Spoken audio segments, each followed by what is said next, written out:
They say love is unconditional, but Derek proved that love has a price tag, and Sarah couldn't afford it. Standing in their freezing, mold-infested apartment, Derek didn't just hand her divorce papers.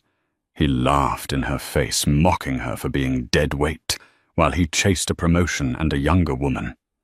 He threw her out on the street with nothing but a trash bag of clothes, convinced she was destined to rot in poverty. He didn't know that 3 states away, a gavel had just come down in a private probate court. The ink was already drying on the documents that would make the woman he'd just discarded the sole owner of the Sterling Holloway Trust, a real estate portfolio worth $1.3 billion. This is the story of the man who sold his winning lottery ticket right before the draw, and the woman who bought them the bank. The heating vent rattled, coughed, and then died completely. The silence that followed was heavy, colder than the wind whipping through the cracked window pane of apartment 4B. Sarah pulled her threadbare cardigan tighter around her chest. It was a Tuesday in November, and the temperature in Chicago had dropped to single digits. On the kitchen counter, a laminate surface that was peeling at the corners like sunburned skin, sat a small pile of coins. Quarters, dimes, and an embarrassing number of pennies. She counted them for the 3rd time. $4.87. "It's not enough," she whispered, her voice cracking. She needed milk. She needed bread. But mostly, she needed to pay the overdue electric bill that was sitting next to the coins, glowing with a menacing red "Final Notice" stamp. The front door slammed open, startling her. Derek stomped in, bringing a gust of freezing air and the smell of stale office coffee and expensive cologne, a scent she knew he hadn't bought for himself. "Freezing in here," Derek grumbled, not looking at her. He kicked his snow-covered boots off, letting them land wherever. "Why isn't the heat on, Sarah? The pilot light went out again," Sarah said, trying to keep her voice steady. "And I didn't want to push the thermostat past 60. We can't afford it, Derek." Derek scoffed, walking past her to the fridge. He opened it, stared at the empty shelves, and slammed it shut. The magnets, a collection of save-the-date invites to weddings they couldn't afford to attend, rattled. Derek turned his eyes cold. "There isn't a we in the bank account, Sarah. There's me depositing my paycheck, and there's you draining it." "I was laid off," Sarah reminded him, the shame burning her cheeks.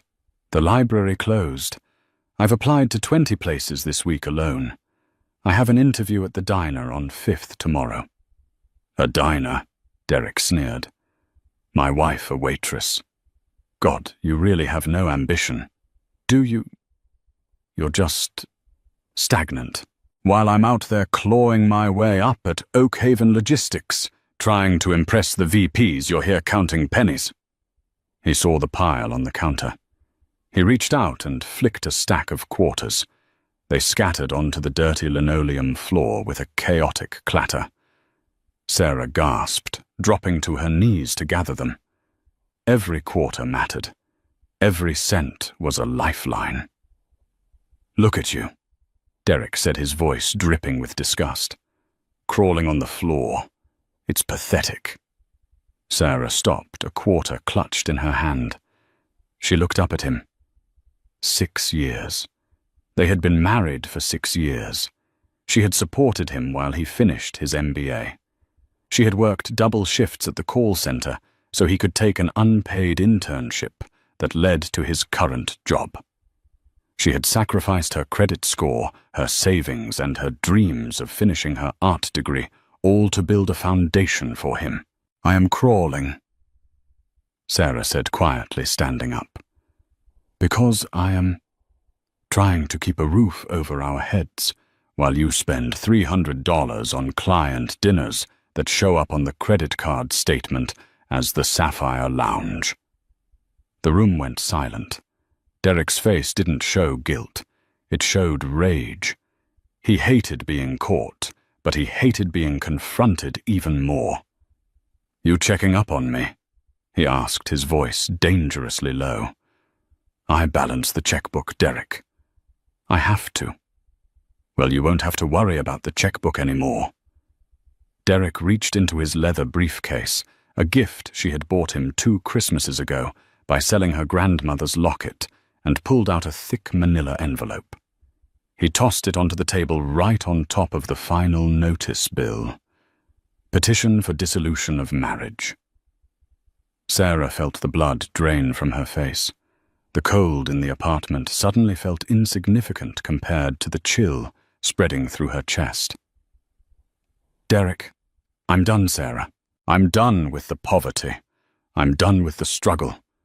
And frankly, I'm done with you. You're an anchor. I'm trying to sail and you're dragging me to the bottom of the ocean."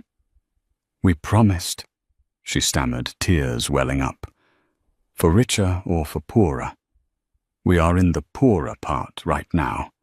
But we can—" "I'm not in the poorer part," Derek interrupted, a cruel smirk playing on his lips. "I just got the promotion. Junior VP of Operations, $85,000 a year, starting base, plus bonuses." Sarah stared at him. You got the promotion? When?" "Last week. And you didn't tell me we've been eating ramen for a week while you knew you had a raise. I didn't tell you," Derek said, stepping closer, looming over her. "Because I didn't want you to think you were entitled to any of it. That money is for my new life. A life that fits a VP. A life with someone who fits the image." He didn't have to say her name. Jessica, the marketing coordinator he'd been texting late at night, the one who wore designer heels and laughed at his jokes too loudly at the company Christmas party. "You have 24 hours to get out," Derek said, checking his watch. "I'm having the locks changed tomorrow afternoon. The lease is in my name now. I spoke to the landlord this morning."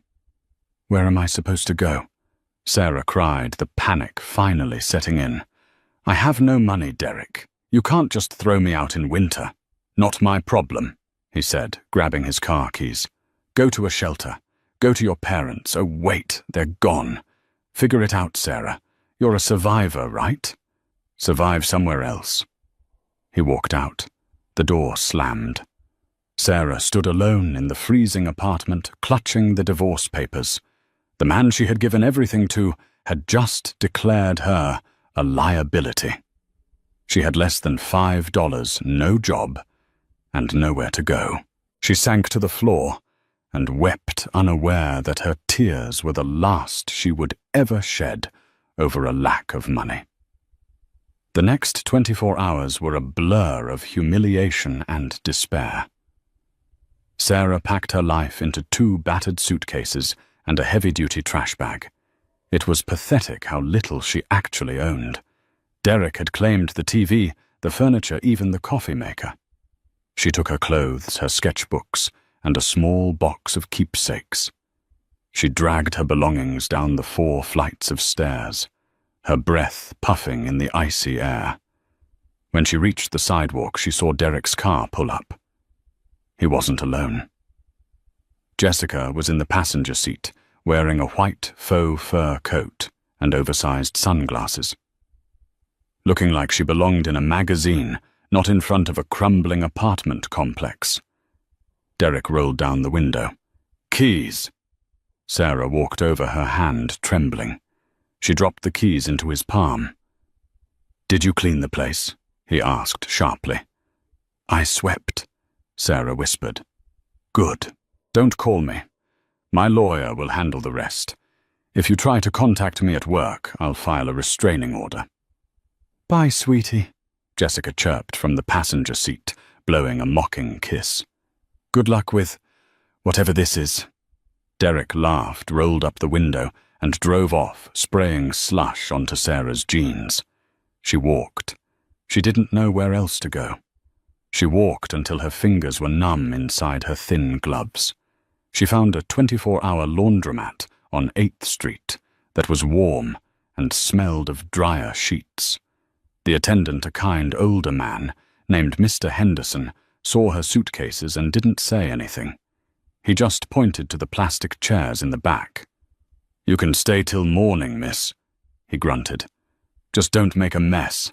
"Thank you," she choked out. She sat in the hard orange chair, watching the clothes tumble in the dryers, round and round, just like her thoughts. How did I get here? What did I do wrong? Around 3:00 a.m., her phone buzzed. It was an unknown number.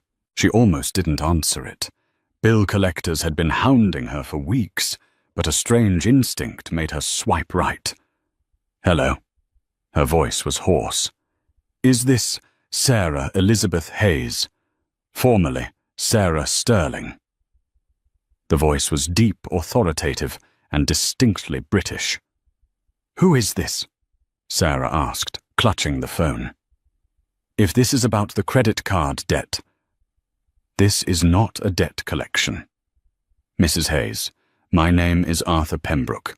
I am a senior partner at Pembroke, Stone and Associates, based in London.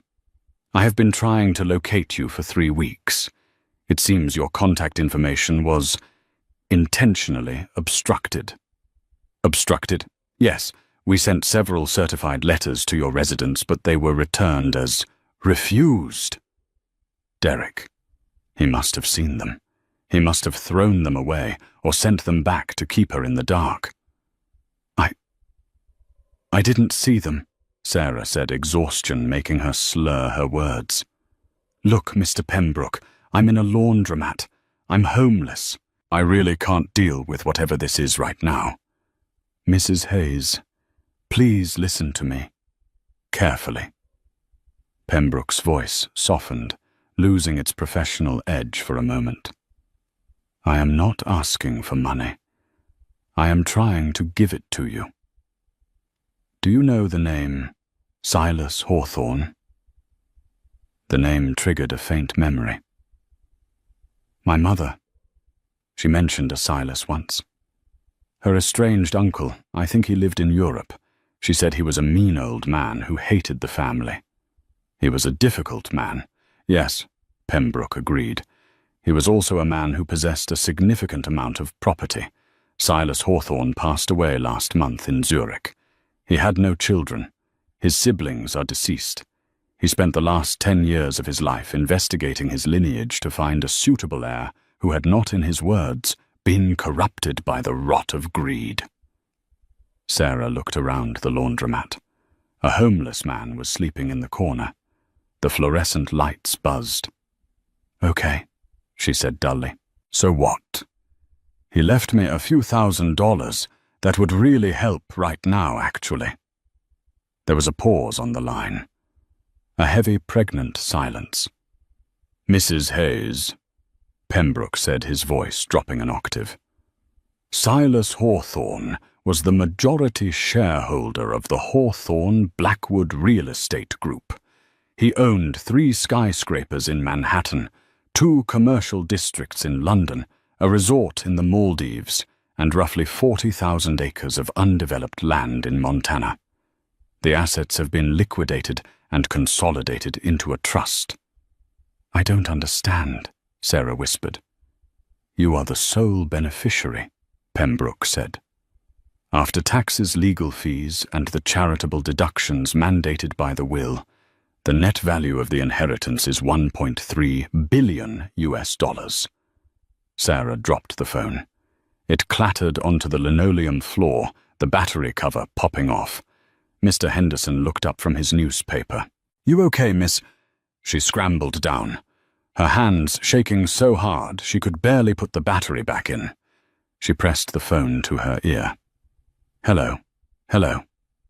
"I am still here, Mrs. Hayes," Pembroke said patiently. "I assume the shock is setting in. I am currently in Chicago. I have a car waiting. I can come to you. Where are you?" I'm at the wash and dry on 8th. She stuttered, But this has to be a scam. This has to be a joke. Is Derek putting you up to this? Is this some sick way to kick me while I'm down? I assure you I do not know a Derek, Pembroke said. But if Derek is the husband you are divorcing, I suggest you do not mention this conversation to him. Not yet. I will be there in 20 minutes. Look for a black Bentley. Sarah hung up. She sat in the orange chair, staring at her reflection in the dark window of a washing machine. She looked broken. Her hair was messy, her eyes red, her clothes cheap. 1.3 billion. The number was too big to comprehend. It was abstract. It was fake. 20 minutes later, a long, sleek black car pulled up to the curb of the laundromat, looking like a spaceship that had landed in a slum. A driver in a suit got out and opened the back door. An older man with silver hair and a tailored wool coat stepped out. He held a briefcase. He walked into the laundromat, ignoring the smell of damp clothes and the staring eyes of Mr. Henderson. He approached Sarah and offered a slight bow. "Mrs. Hayes?" "Yes," she squeaked. "I am Arthur Pembroke." He handed her a card.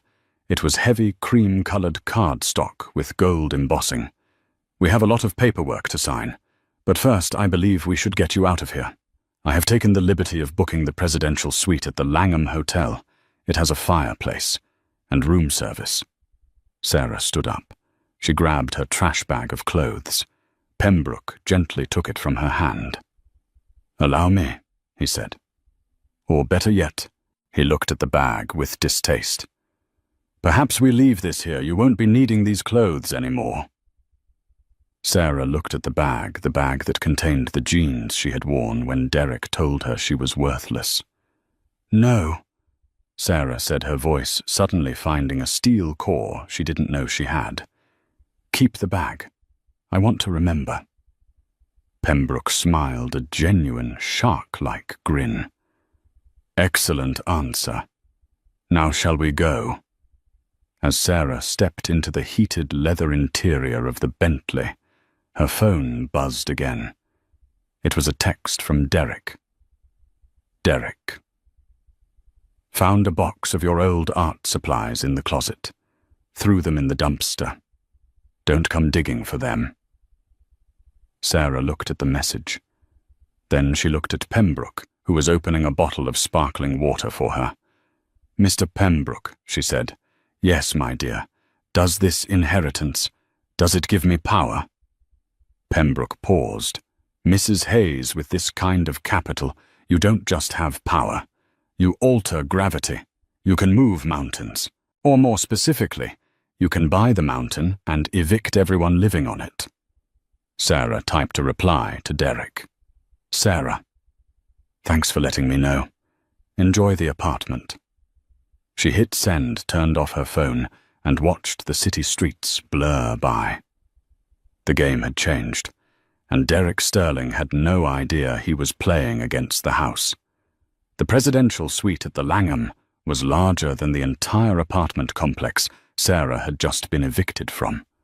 The floors were marble heated from beneath, and the windows offered a panoramic view of the Chicago skyline, a skyline she now owned a significant piece of. Arthur Pembroke sat at the mahogany dining table, organizing a stack of documents 3 inches thick. Sarah stood by the window wrapped in a plush white robe that cost more than her car. She had just taken a shower that lasted 45 minutes, scrubbing her skin raw, trying to wash away the feeling of the laundromat floor and Derek's cruelty. "The transfer is complete," Pembroke announced, capping his fountain pen. "The liquid assets are in your primary account. The real estate holdings are managed by the trust of which you are the sole trustee. Essentially, Mrs. Hayes, you are now one of the 50 wealthiest women in North America." Sarah turned around. She didn't feel wealthy. She felt hollow. "Mr. Pembroke, why me? Why did Silas pick me?" "Because you struggled," Pembroke said simply. "Silas watched you. He hired private investigators. He saw you work double shifts. He saw you support a husband who didn't appreciate you. He saw you pay off your parents' medical bills instead of buying a house. He wanted someone who understood the value of $1 to control his billions. Pembroke stood up and walked over to her. But now we must address the immediate problem. You are currently legally married to a man who just discarded you. In the state of Illinois, assets acquired during the marriage can be subject to division during divorce. Sarah's eyes widened. You mean Derek could get half? After what he did? Pembroke smiled a cold, predatory expression that made Sarah glad he was on her side. Under normal circumstances, perhaps. However, Silas Hawthorne was paranoid. The inheritance is structured as a spendthrift trust, with specific clauses that exclude spouses entirely. Derek cannot touch a penny. However, he can be annoying. He can drag out the divorce. He can try to leverage your newfound status for publicity. I don't want him to know, Sarah said, her voice hardening. Not yet. Agreed. Pembroke nodded. But to do that, you need to stop looking like the victim he threw out. You need armor. The next morning, Sarah didn't wake up to a cold apartment. She woke up to a team of people waiting in her living room.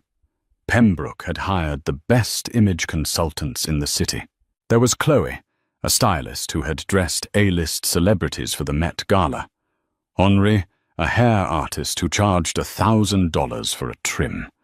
And distinct security personnel who stood by the door like statues. Honey, Chloe said, looking Sarah up and down, we are going to burn everything you own, metaphorically. For 6 hours, Sarah was poked, prodded, and transformed. Her mousy, unkempt brown hair was cut into a sharp, sophisticated bob and dyed a rich chocolate shade that caught the light. Her bitten nails were manicured and painted a deep blood red. Then came the clothes. No more polyester blends. Chloe dressed her in a tailored Italian wool coat, in camel a silk blouse in ivory and trousers that fit her so perfectly they looked like a second skin. She put on heels Manolo Blahniks that added 3 inches to her height and a dangerous click to her walk. When Sarah looked in the full-length mirror, she gasped.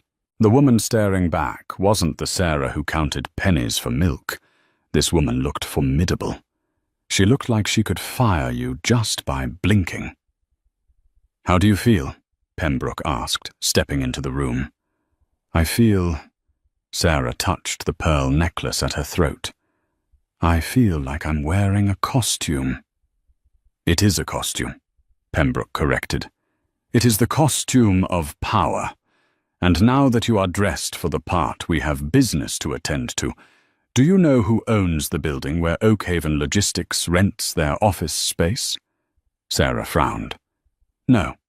Some holding company out. The Blackwood Group, Pembroke said, which is now you.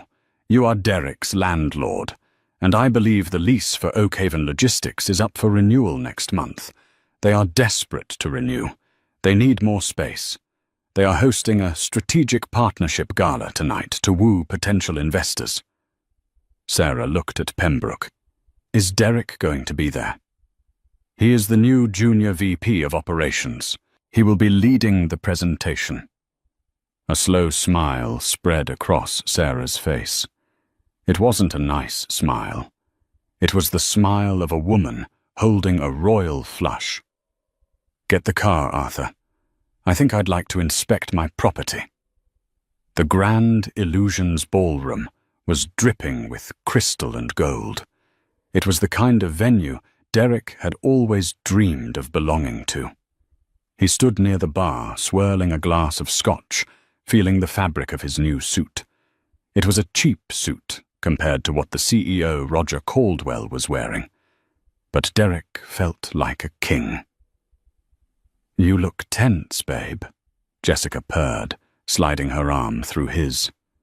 She was wearing a red dress that was a little too tight and a little too short for a corporate event. But Derek liked the way the other men looked at her. "I'm not tense," Derek lied. "I'm focused. Tonight makes or breaks my career. If I nail this presentation, Caldwell said he'd put me on the partner track. We're talking 7 figures in 5 years. And the ex," Jessica giggled. "Did she finally stop blowing up your phone?" "Radio silence," Derek smirked. "She's probably crying in a shelter somewhere." I blocked her number. I don't need that kind of negativity in my life. "Mr. Sterling," Roger Caldwell. A portly man with a red face and a booming voice waved him over. "Come here, son. I want you to meet the rep from the Blackwood Group. We finally got a meeting. If we can get them to sign the lease expansion, we're golden." Derek straightened his tie. "I'm ready, sir." "Good. Because the word is the Blackwood Trust just changed hands. Some mysterious heir took over. Nobody knows who it is, but they sent a proxy tonight. We need to impress them." At that moment, the double doors of the ballroom swung open. Usually guests trickled in. But the room went silent as a phalanx of security guards entered, clearing a path. Derek frowned. "Who is that, the mayor?" Then she walked in. She was flanked by Arthur Pembroke on one side and a massive bodyguard on the other.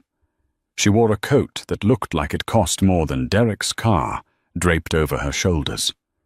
Her heels clicked rhythmically on the parquet floor. She wore large, dark sunglasses, despite it being evening. "That's the proxy," Jessica whispered. "She looks like a movie star." Roger Caldwell was already sweating. "That's the VIP. Everyone looks sharp." The woman stopped in the center of the room. A waiter nervously offered her a glass of champagne.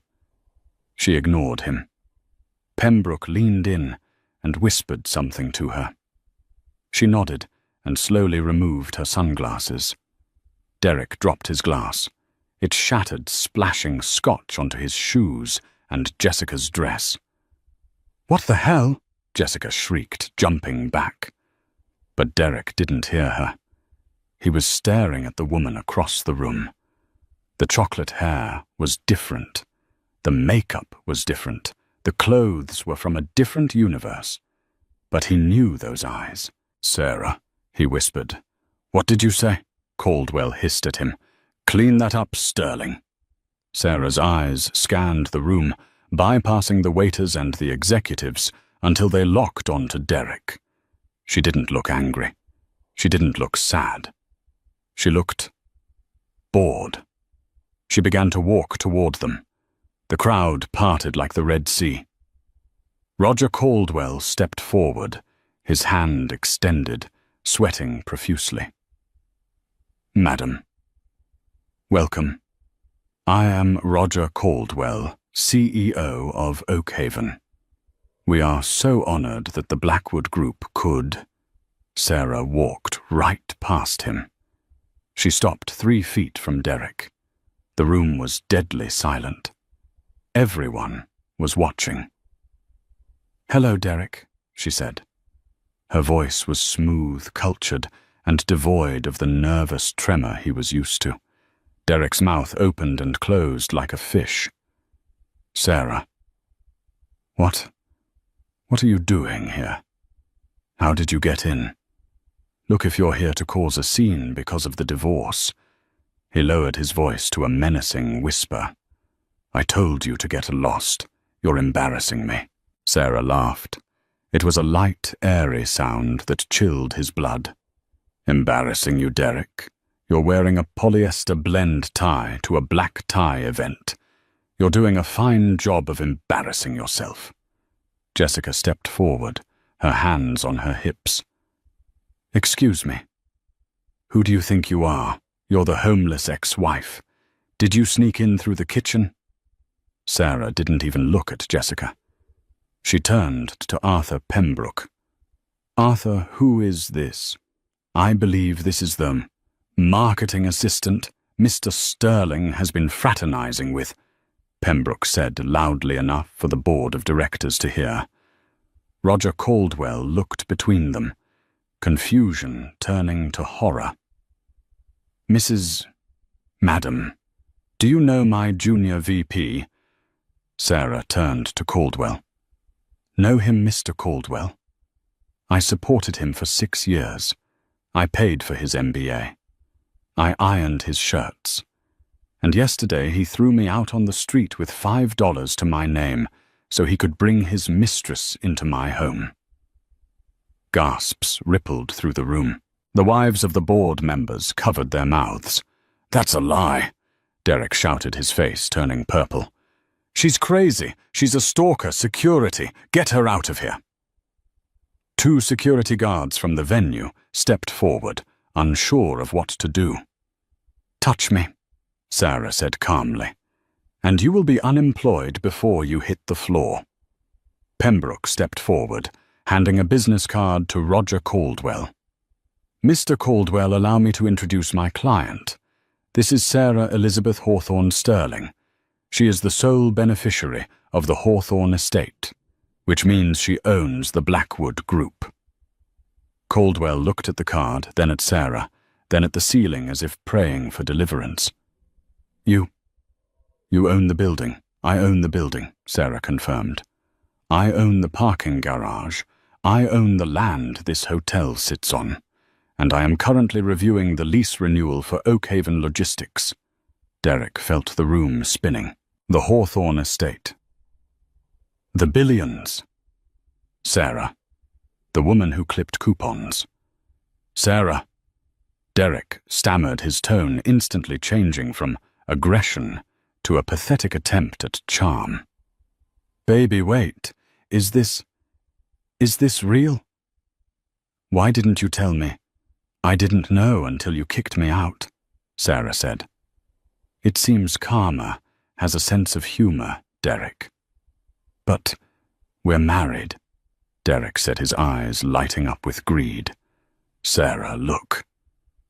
I was stressed. I didn't mean what I said yesterday. The pressure of the job. You know how I get. We can fix this. We're a team, remember? For richer or for poorer? He reached out to touch her arm.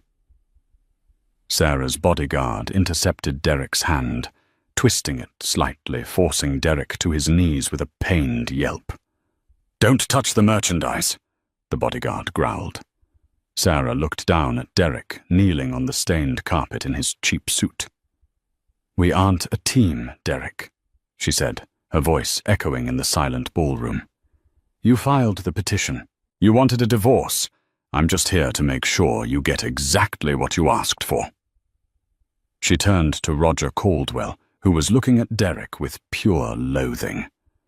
Mr. Caldwell, Sarah said pleasantly, I really don't think I can do business with a company that employs a man of such low moral character. It reflects poorly on my brand. Caldwell didn't hesitate for a second. I completely agree, Mrs. Sterling. Completely. He turned to Derek. Sterling, you're fired.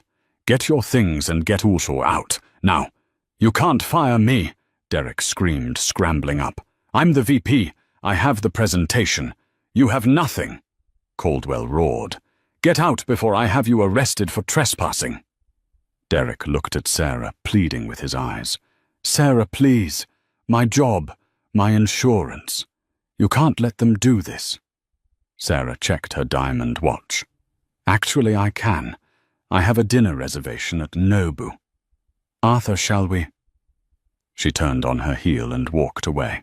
As she reached the doors, she paused and looked back at Jessica, who was trying to hide behind a potted plant. Oh, and Jessica, Sarah called out. I hope you like paying rent, because I'm evicting Derek from the apartment tomorrow morning. Have a lovely night. Sarah walked out into the cool night air, leaving chaos in her wake. She got into the back of the Bentley, her heart pounding. How was that? Pembroke asked, offering her a water. It was... Sarah took a deep breath. It was a start, but he still thinks this is just about a job. He doesn't know what's coming next. And what is coming next? Sarah looked out the window at the city lights. He destroyed my credit. He isolated me from my friends. He tried to erase me. Firing him is just the appetizer, Arthur. Now I want to serve the main course. The Starlight Motel on the outskirts of Chicago was a far cry from the luxury apartment Derek had envisioned for his new life as a VP. The neon sign buzzed incessantly, a flickering red light that bled through the thin curtains of room 112. Derek sat on the edge of the sagging mattress, staring at his phone. The screen was cracked. He'd thrown it against the wall after checking his bank balance. He had $400 left. His credit cards had been frozen by the bank due to suspicious activity after his sudden termination and the subsequent panicked attempt to withdraw his 401k. The bathroom door opened, and Jessica stepped out. She wasn't wearing the faux fur coat anymore. She was wearing jeans and a hoodie, dragging a suitcase behind her. "Where are you going?" Derek asked, his voice hoarse. "I'm leaving, Derek," she said, not making eye contact. "My sister in Ohio said I can crash on her couch. Leaving now." Derek stood up, panic rising. "Babe, this is just a setback. I'm going to sue them. Wrongful termination. And I'm going to get half of Sarah's money. We're going to be rich. You just have to wait." Jessica laughed, a cold, sharp sound. "Rich? You're unemployed. You're homeless. And you're fighting a woman who has $1 billion. Do you know what kind of lawyers $1 billion buys? The kind that make people disappear. I'm not sticking around to be collateral damage. But I did this for us," Derek shouted. "I left her for you. You left her because you thought you were better than her," Jessica corrected, opening the door to the parking lot. "Turns out you were the baggage all along. Bye, Derek." The door slammed shut. Derek was alone.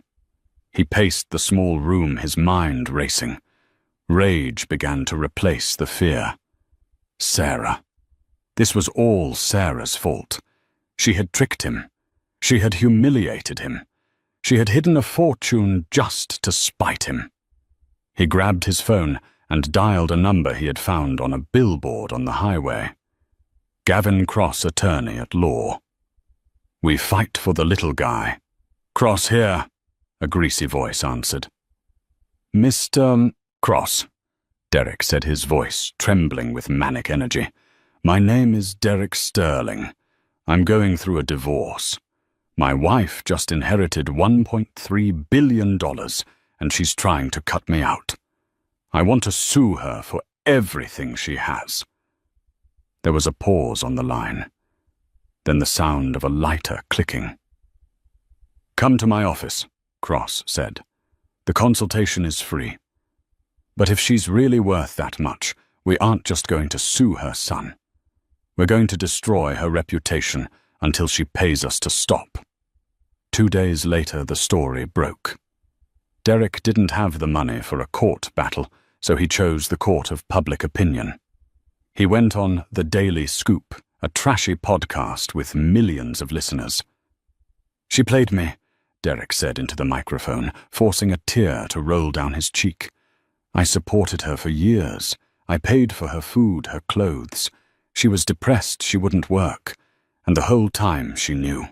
She knew this money was coming. She waited until I was exhausted, until I broke, and then she kicked me out so she wouldn't have to share. I'm sleeping in a motel, guys. I'm eating canned beans while she's at the Langham." The internet, fickle and quick to judge, caught fire. Comments started rolling in. "Justice for Derek. Gold digger. Sarah. Eat the rich." In the penthouse of the Langham. Sarah watched the interview on a tablet. Her face was pale. "He's lying," she whispered. He's twisting everything. Arthur Pembroke took the tablet from her and turned it off. Of course he is lying. It is the only weapon he has left. He wants you to react. He wants you to get angry and offer him a settlement just to make him shut up. It is a blackmail tactic. People believe him, Sarah said, looking at the hate mail piling up in her new email inbox. They think I'm a monster. Let them talk, Pembroke said calmly. Public opinion does not decide court cases. Facts do.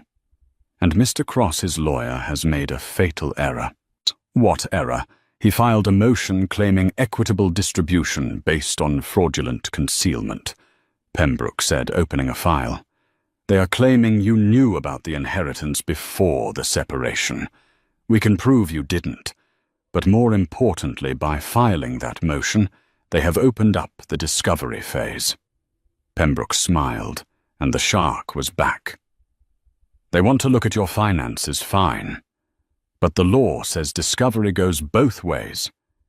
We get to look at his. He doesn't have anything, Sarah said. He's broke. He's broke now, Pembroke corrected. But for the last 3 years, he has been a mid-level manager with access to expense accounts and vendor contracts.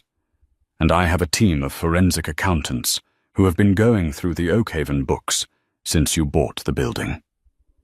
Sarah looked at Pembroke. Did he steal? Sarah, Pembroke said softly.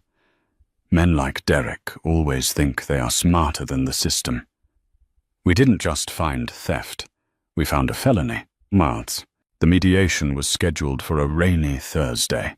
It was held at Pembroke's firm, a glass fortress in downtown Chicago.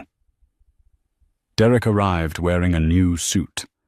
Sarah suspected Gavin Cross had bought it for him on credit, expecting a massive payout. Cross walked in next to him, a short man with slicked-back hair and a cheap briefcase. They sat on one side of the massive oak table. Sarah sat on the other, flanked by Pembroke and 2 other silent lawyers. Let's cut the chase. Cross started leaning back in his chair. My client is suffering. Emotional distress, loss of reputation, financial ruin. We are prepared to drag this out for years. We will subpoena every text message, every email. We will paint Mrs. Sterling as a calculating fraudster in every paper from here to London. Or, Pembroke asked, bored. Or, Cross grinned, you cut a check today, $50 million. Tax-free, and Derek signs an NDA and walks away. Derek smirked at Sarah. It's a drop in the bucket for you, Sarah. Just pay me. You owe me. I made you. Sarah stared at him. She remembered the nights she waited up for him while he was working late with Jessica. She remembered the way he looked at her when she counted the pennies. I don't owe you anything, Derek, Sarah said quietly, but I am willing to offer you a deal. We're listening, Cross said, rubbing his hands together. Pembroke slid a single black folder across the table. What's this? Derek asked, reaching for it. That, Sarah said, is a summary of the forensic audit conducted on your department at Oakhaven Logistics for the fiscal years 2023 through 2025. Derek froze. His hand hovered over the folder. Open it, Sarah commanded. Derek opened the folder. His face went from smug to grey in 3 seconds.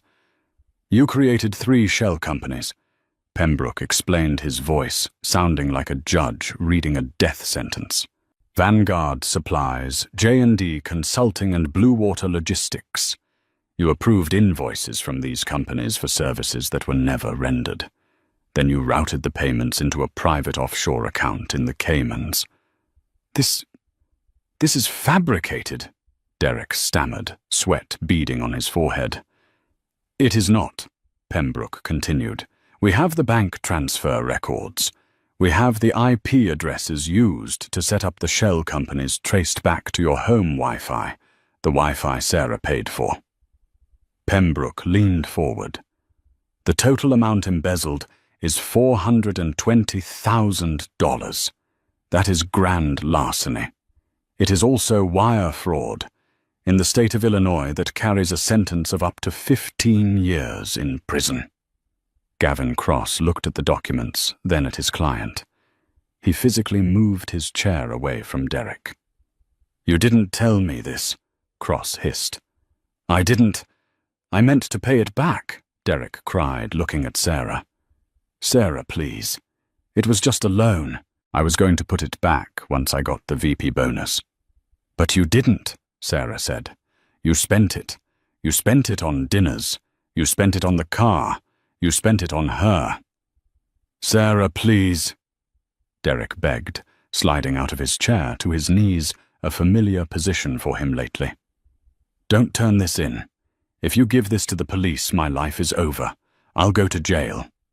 "Yes," Sarah said. "You will?" "I'll sign the papers," Derek shouted. "I'll sign everything. I don't want the money. I'll walk away. Just don't call the cops. Please, for the love of God. Sarah, we were married." Sarah looked at him. This was the moment. She could destroy him right now. She could snap her fingers, and he would be in handcuffs within the hour. "Here is the deal," Sarah said coldly. She slid a document across the table. "This is a confession," Sarah said, "admitting to the embezzlement. And this other document is the divorce settlement. It states you get nothing, no alimony, no assets. You also agree to issue a public retraction of all your statements, admitting you lied about me, to extort money." "And if I sign?" Derek asked, tears streaming down his face. "You won't turn me in." "If you sign," Sarah said, "I will not personally hand this file to the district attorney today." "Okay," Derek sobbed. "Okay, I'll sign. Give me the pen." He scribbled his name frantically on both documents. He was shaking so hard, he almost ripped the paper. "Done," Derek gasped. "It's done. Can I go? I need to leave town." Pembroke took the documents and checked the signatures. "Everything seems to be in order." "Get out," Sarah said. Derek scrambled up and ran for the door, his lawyer trailing behind him, already calculating how to sue Derek for unpaid legal fees. When the door closed, the room was silent. "You know," Pembroke said, organizing the papers, "you promised you wouldn't personally hand the file to the DA today." Sarah stood up and walked to the window, looking out at the city that was now her kingdom. "That's right, Arthur. I promised I wouldn't do it today." She turned back to him. "Send the file to the CEO of Oakhaven, Roger Caldwell. Tell him his new landlord found some irregularities in the books. It's his company that was stolen from. It's his legal duty to report a felony." Pembroke grinned. "A corporate obligation. Very clean. Caldwell hates Derek. He will file the police report before lunch." "Exactly," Sarah said. "Derek wanted to play the victim. Let him explain his victimization to a jury." Sarah picked up her purse. She didn't feel heavy anymore. The weight of the copper pennies was gone. "Where are we going?" Pembroke asked. "I have one more stop to make," Sarah said. "I need to visit an art gallery. I have a degree to finish." 2 weeks after the mediation, the snow in Chicago had turned to a dirty grey slush, but inside the private terminal at O'Hare International Airport. The air was filtered and warm. Derek sat in the economy waiting area of the main terminal, miles away from the luxury jets. He was wearing a hat pulled low and sunglasses, clutching a one-way ticket to Cancun. He had scraped together the last of his hidden cash, the few thousands the forensic accountants hadn't found yet, and planned to disappear. He figured if he could just get out of the country, he could start over. He'd hustle. He'd find another Sarah to leech off of. He checked the departure board. Boarding in 10 minutes. He let out a breath he felt like he'd been holding for a month. He was going to make it. Sarah had kept her word. She hadn't gone to the police. Derek Sterling. The voice didn't come from a flight attendant. It came from behind him. Derek froze. He turned slowly to see 2 officers from the Chicago Police Department's Financial Crimes Division standing there, along with 2 TSA agents. "Yes," Derek squeaked. "You're under arrest for grand larceny, wire fraud, and embezzlement," the officer said, pulling out handcuffs. "What, no?" Derek stood up, backing away, causing people in the waiting area to pull out their phones and start recording. "I have a deal. I signed a paper. My wife promised she wouldn't turn me in." "Your wife didn't turn you in, son," the officer said, spinning Derek around and slamming him against the wall. "Roger Caldwell from Oakhaven Logistics did. He filed the report yesterday morning. We've been tracking your credit card usage to find you. You have the right to remain silent." As Derek was dragged away kicking and screaming about how unfair life was, the live stream from a bystander's phone was already hitting the internet. Across town, Sarah stood in the center of a sun-drenched loft in the Arts District. The space smelled of fresh paint and possibility. Arthur Pembroke stood beside her holding a tablet, showing the news footage of Derek's arrest. "It appears Mr. Sterling's flight has been permanently delayed," Pembroke noted dryly. "Bail has been denied due to him being a flight risk. The district attorney is pushing for the maximum sentence. 12 years. Sarah glanced at the screen. She saw the man who had belittled her, the man who had made her count pennies, now looking small and pathetic in handcuffs. She felt a flicker of pity, but it was quickly extinguished by the memory of the cold wind in her old apartment. "It's over," she said softly. "It is," Pembroke agreed. "And now, Mrs. Sterling, or should I say, Ms. Hawthorne. What is the agenda?" Sarah turned away from the screen and looked at the canvas in front of her. It was huge, 6 feet tall. It was a chaotic mix of dark grays and blues at the bottom, rising into brilliant golds and vibrant reds at the top. It was the first painting she had finished in 6 years. "I'm changing my name back to Hayes," she said. "Hawthorne gave me the money, but Hayes is who I am. And I'm opening this place next month, the Hayes Foundation for the Arts." "A gallery. A scholarship program," Sarah corrected, "for artists who are struggling. For women who are told they have to choose between their passion and paying the rent. I want to be the safety net I never had." "A noble endeavor," Pembroke said, a genuine smile touching his lips. "Silas would have hated it.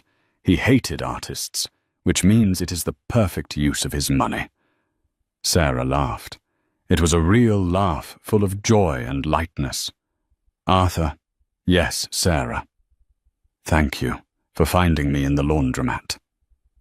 "I was just doing my job," he said, bowing slightly. "But I must admit, it has been the most entertaining probate case of my career." Sarah walked to the window. Down on the street, life was moving on. People were rushing to work, worrying about bills, falling in love and falling out of it. She was part of that world, but she was no longer crushed by it. She had walked through the fire of betrayal and come out the other side not just rich in money, but rich in self-worth. Derek had tried to bury her, forgetting that she was a seed, and with a little bit of rain and $1.3 billion of sunshine, she had finally bloomed. Sarah picked up her paintbrush. The canvas wasn't finished yet, and neither was she. And that is the story of how Sarah Hayes turned her darkest moment into a $1 billion victory. Derek learned the hard way that you should never kick someone when they're down, because you never know when the tables might turn, or when that person might just buy the table, the building, and the bank you bank with. Sarah proved that the best revenge isn't just seeing your enemy fall, but rising so high that you can't even hear them hit the ground. If you enjoyed this story of betrayal, justice, and sweet revenge, please hit that like button. It really helps the channel grow. Share this video with someone who needs a reminder that karma is real. And if you haven't already, subscribe and turn on notifications so you never miss a new story. Let me know in the comments below. If you inherited $1.3 billion today, what is the first thing you would do? Would you buy a private island, or would you serve justice to someone who wronged you? I'll be reading your answers. Thanks for watching, and I'll see you in the next video.